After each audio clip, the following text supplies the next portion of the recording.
Welcome to the Spectrum Connection, a podcast hosted by Jess and Alyce. As two mums of neurodivergent kids, we are here to share our experiences, insights, and advice with other parents navigating this unique journey. Join us as we discuss everything from daily challenges to breakthrough moments, all with a focus on understanding and celebrating neurodivergence. Okay, this episode we're going to be talking about low demand parenting. I just wanted to start this episode to say that, low demand parenting, I think, is becoming more talked about. Some people, I think, still have a lot of reservations around it, a lot of questions, not quite understanding what it means, and may start listening to this episode thinking, oh, that's not for me. But I just hope that people come into this with an open mind and just hear us out on a couple of things and, make up your mind, I guess, after this and after you've done your own kind of research. But yeah, I'm excited for this one. I think it'll be a good conversation.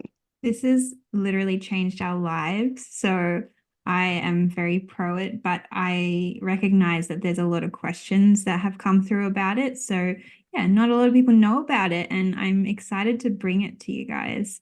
But I'm going to start off with a shout out to Starfish Store AU, who said that they thoroughly enjoyed our last podcast on her drive to work, particularly found the reminder of the impact of overload and how that can impact our kids. So thank you for watching and thank you for commenting on our socials. I was a little bit starstruck with that one. I was like, oh, I know them and they've got really cool resources. And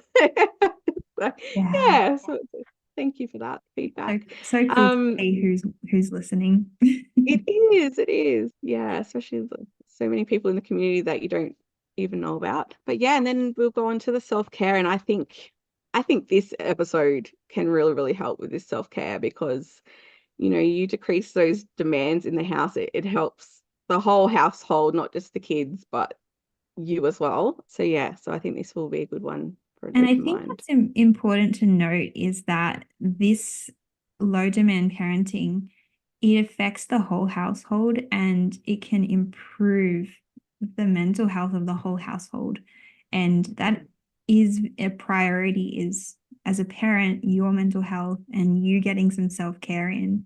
And we're about to go into what low demand parenting is, but it's just allowed me as a parent to be able to look after myself a little bit more. So yeah, stay tuned. I think it's one of them things to, like, there's so many parenting books out there and so much advice, and they're not a one size fits all for all families. Like that, a parenting expert might look at low demand parenting and think, no, like that is not the way to go. But they don't live our life. They don't live in our families. And yeah, there's no right or wrong way really to parent. It's just what works for you. And this is a way to parent that works for our family. And I think it works for you too, Jess. Yeah. And I know a lot of families of neurodiverse kids and people, I think it ties very much into PDA, pathological demand avoidance. Did I get that right? And I think a lot of it's coming up a lot more. PDA is coming up a lot more in like media, socials, everything like that. And this is a great parenting technique for if you have kids who have that demand avoidance. Yeah. I think, there's a lot of research out there and a lot of information that, a child doesn't actually need to have the PDA actual profile, but most, autistic people have a demand avoidant. What am I getting at? They have demand avoidance in certain situations. And the reason for that is we have very sensitive nervous systems and the way, our brain's wired and the environment and how on edge we are and where our capacity is with our sensitive nervous systems. If we're in a state, where we don't have much capacity, a simple demand like asking us to do something can be deemed as a threat to our body, and our brain goes into that fight, flight, freeze, fawn response. And so without getting too technical and going into too much of that, we've had, some parents with reservations on things like, how our children are going to be capable adults, or, do the things if we're not giving any demands or making, our kids do certain things. And the reason for that is our brain can't actually learn in that freeze, fight, freeze, there's, what is it? Fight, flight, freeze, fawn, all them Fs. Yeah, our brain can't learn when we're in that state. Yeah. We actually have to be in that frontal lobe regulated to be able to learn and to do the things. So by taking demands away and putting very low, it doesn't mean no demand. It means still putting boundaries in place, for things like, safety, like my low demand parenting doesn't mean that I let my kids have an all out brawl in the lounge room. I'm going to step in for that, for boundaries like that, safety reasons, of course. But for me, it's looking at the big picture and thinking, do I need to put in these particular demands? What is the goal? What we're trying to get from this? Yeah. I think that once I got to the point where I'm like, is this demand necessary? Am I just placing it because think it's the right thing to do? If this is going to anger him, if this is going to make him upset and maybe have a meltdown, is it worth it? No. Yeah. So why am I doing it? I think when I think of low demand parenting, I think that, as I said before, it kind of changed our lives. And when you first head on into diagnosis, I always go back to this because this stage that a lot of people get into, there's a lot of emotions going around. And there's a lot of feelings around difference and how life's going to be different and how, we can't do this or we can't do that. And you get into a very negative headspace because a lot of families try and keep up with the Joneses. They try and do things as a family, as a neurotypical family would. And I think, and I believe that's why our early days were hard, because I was placing demand after demand after demand on Jacob, especially Jacob. Lots of therapies, lots of appointments. We have to wear clothes. We have to wear shoes. So many things that I just wish I just didn't do back then, because shoes aren't important. I'm going to get a lot of flack for that. My son doesn't wear shoes at the moment, and I don't care. I don't see the demand worth placing on him.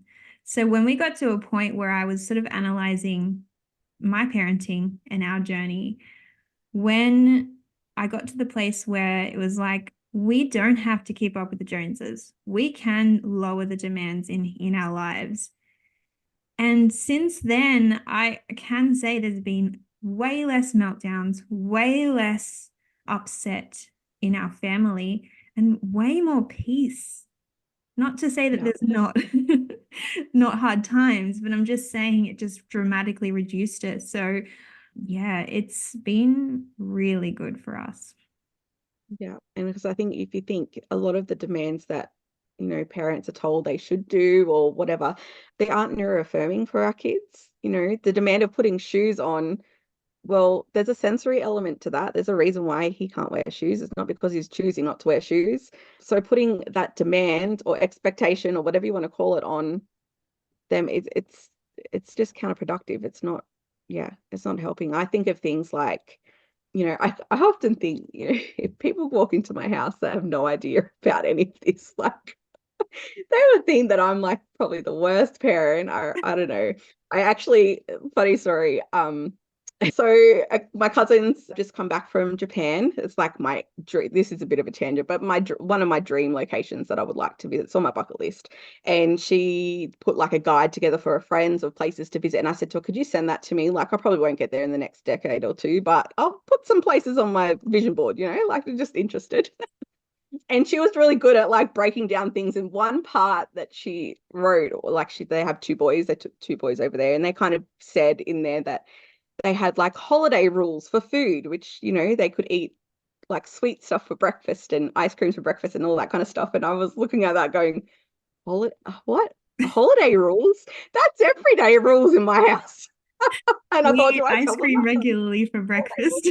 Because we do. They get up of a morning, and my kids aren't, they're not really big breakfast eaters. So I haven't been either, and I'm trying to. So the way our routine is I get up and I make myself a breakfast and coffee, my routine breakfast, and I sit and eat while they're just doing their thing because they don't normally get hungry. And so I was sick of like waking up in the morning, and I looked at it as a demand. Like as soon as they wake up, I'm like, what do you want for breakfast? Are you hungry? Do you need this? And it's like, whoa, okay. If I take a step back, I probably wouldn't like to be asked a billion questions. Like I've got 4 kids to feed, so I'm like, right, what are we having so I can get it done because everyone wants something different. And then I mean, we have that luxury now because we're not jetting off to school. So I just kind of like take a step back. I eat my breakfast.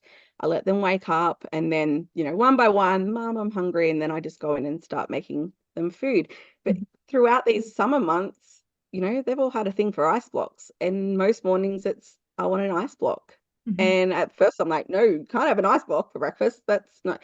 And then that causes a meltdown, and then like sets up the whole day. And then I just think about it. And I'm like, well, why can't they have an ice block? Yep. Because I know they get that ice block out of the way and it's out of their head and they've moved on from it. They're going to ask me for breakfast once that ice block's finished because they're hungry still. Like ice block is literally a drink. Yeah, it's got sugar and stuff, but if they didn't have it in the morning, they have breakfast. Straight after breakfast, they're going to ask me for an ice block. So I've just saved that whole situation for all of us because that could, set one off with a meltdown, triggers the next one. And then, I've saved all of that by just saying, yeah, sure, have an ice block. And it actually helps the nervous system because that cold, sensation helps to keep regulated. So it's a win-win. And, we just move on with our day. It was just an ice block. Who cares? The next family, though, might be like, no ice cream for bread, and maybe neurotypical kids can handle that. Be like, yeah, okay, sure. I don't know. I don't have a neurotypical family, but yeah, like that expectation, those rules that society have on what's a breakfast food, what's a dinner food, like, why do they exist? Food's food. Yeah. Food's food. We like I could talk about this all day. There's so many different demands that I ignore now. But one of the biggest demands that I've sort of let go of is going to places, I had this thing in my head when my kids were younger that we have to go and do things all the time. I guess it came from like social media, seeing kids go to all these events or these places or, and I was like, oh, we have to do things with them. And then I got to a point where I was like, we're not enjoying this. We're going out and everyone's not happy. What am I doing? And then we started staying home more. Now, I'm not saying that you should never go out or never do those things, but I think that my family thrives at home. It's their safe space.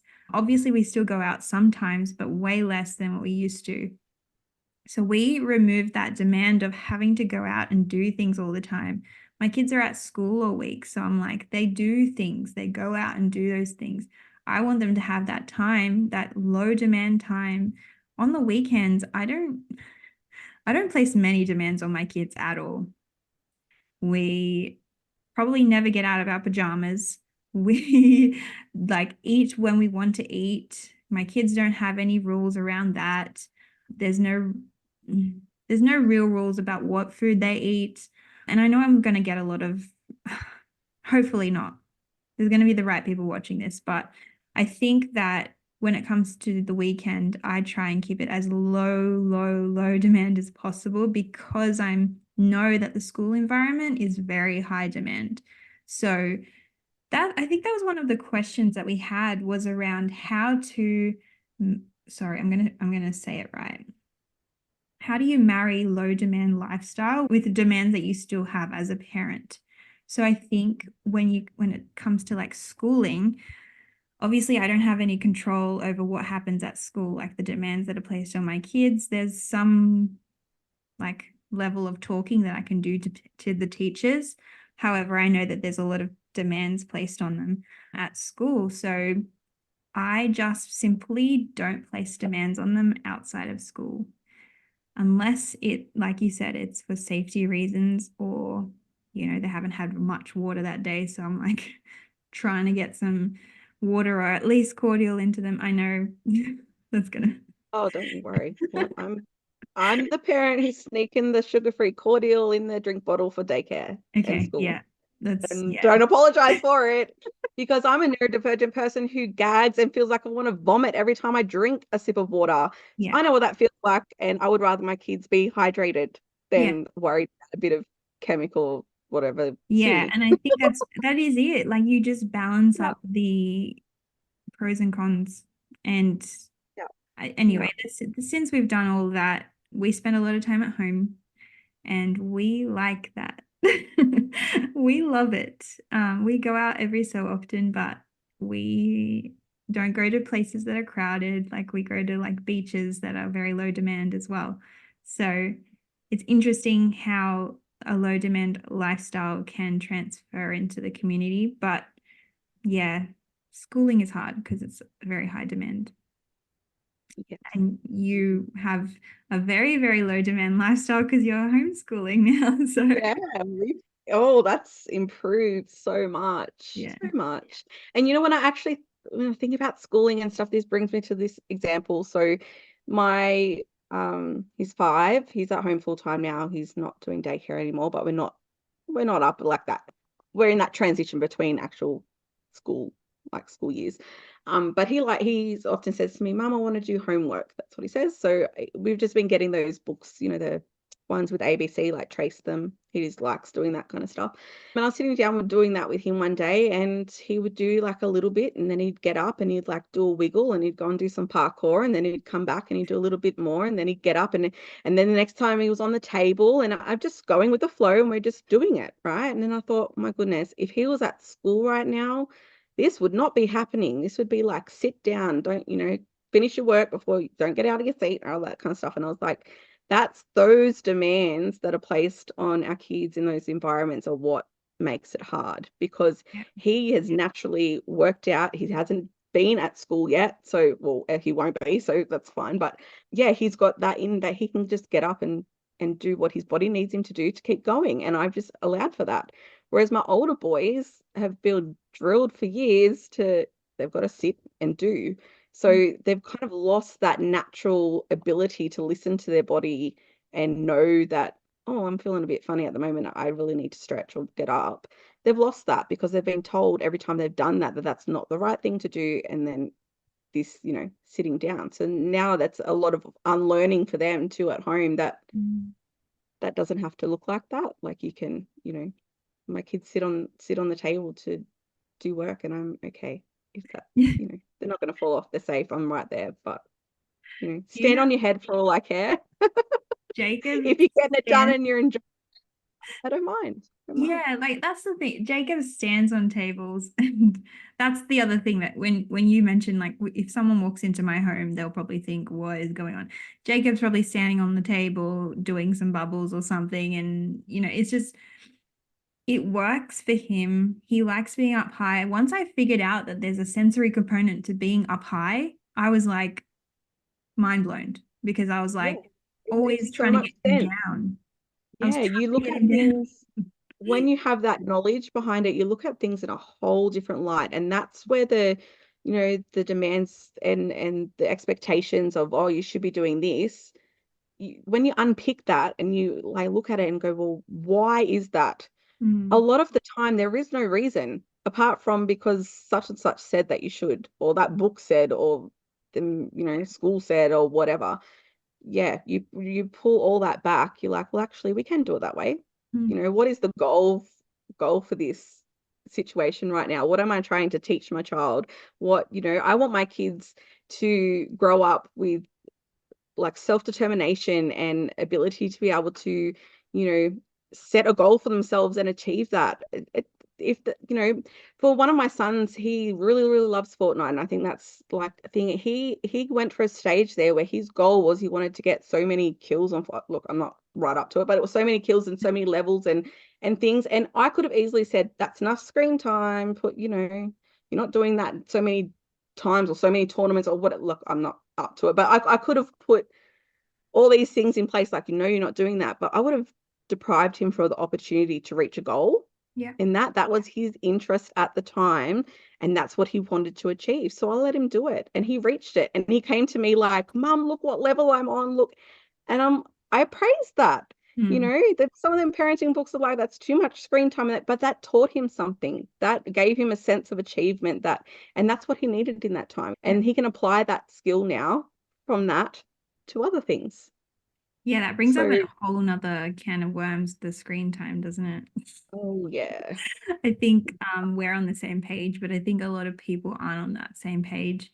The fact that screen time is most commonly really good for neurodivergent people, and Mm. it's a great way for them to learn. Even like, yeah, just so many programs and so many things that they can do on an iPad that really unlocks so much for them, learning and everything like that. Yeah. Where was I going with this? Sorry, I just lost my train of thought. Yeah, like just like screen time is just it's a very controversial topic, but it's one that I've lowered the demand on, and my kids put their iPad down. Once I stopped Yes. putting those demands in place, they put it down. This They is what we found too. Yeah, don't because that time, hold it up here on this pedestal. yeah, dangling the carrot, like, no, you can't have it. Yes, you can have it. No, you can't have it. This, we went through that school can't process, and everyone was telling me you got to get him to school and you got to, get him off the screens and get everything. And I was like, okay, even getting told, oh, he's not going to school because he's on the screen and he's addicted and all these things. So then I'm like, right now I have to pull that from him and, strip it. I look back on that now and I'm so ashamed of myself, and I wish I didn't do that because it caused way more damage than it needed to. Once I just stepped back and was like, do you know what? In a way, at that time, I was just like, you win. I can't do this anymore. And then I seen it unravel in front of my eyes that he didn't care about it so much. And now he's at school and not sorry. Now he's home from school and there is no demands on that. He spends majority of his day doing his own thing that doesn't relate to screens. Yeah. And he does that freely without me saying anything because I've taken that whole it's just a screen, it's just a tool, it's just an activity. Yeah. And if I see that maybe they're on it a little bit more, I start to question, okay, why are they on it a bit more than usual? Maybe they're tired, maybe they're burnt out, maybe they're needing to, we had some social events that we've been at and they're just wanting to recoup, and you weigh it up. And then if I feel like, no, okay, maybe there'll be benefits if they get off that, I offer them other things that I know that they're going to enjoy, Yeah. that sparks their interest, and I just leave it there. I set it up. I don't say, hey, come get off the screen and do this. I just set it up. I give the opportunity and then leave them to choose if that's right for them at that time. And it teaches them so much about themselves. Yeah. And that's where they become capable adults, because they know what they need and they know early that you're giving them the freedom to test these things out when it doesn't actually matter as Yeah. much. I think that the screen time is a huge one for my daughter who has ADHD. She presents very, like, she goes to school and then when she comes out of school, she is hyperactive and you can tell she's tired, but you know how the sensory system goes the other way and she's running and doing all these things and you can just tell she's seeking some rest, and the only way she could do that is by getting a screen in front of her. Active rest, our brains need it. We're not, Seen it. Like it's so beneficial for her. She can't sit down and relax without it. So yeah.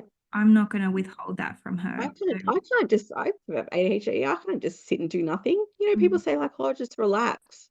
Yeah. What is relax? My brain, like my body might be still because I'm, not hyperactive, but my brain is like asking myself questions and I'm like, oh, I really need to get my phone and Google right now because to answer those I do questions. that too. Yeah, it's 100 mile an hour. There is no rest for us. We need that active rest, but Yeah. rest looks different.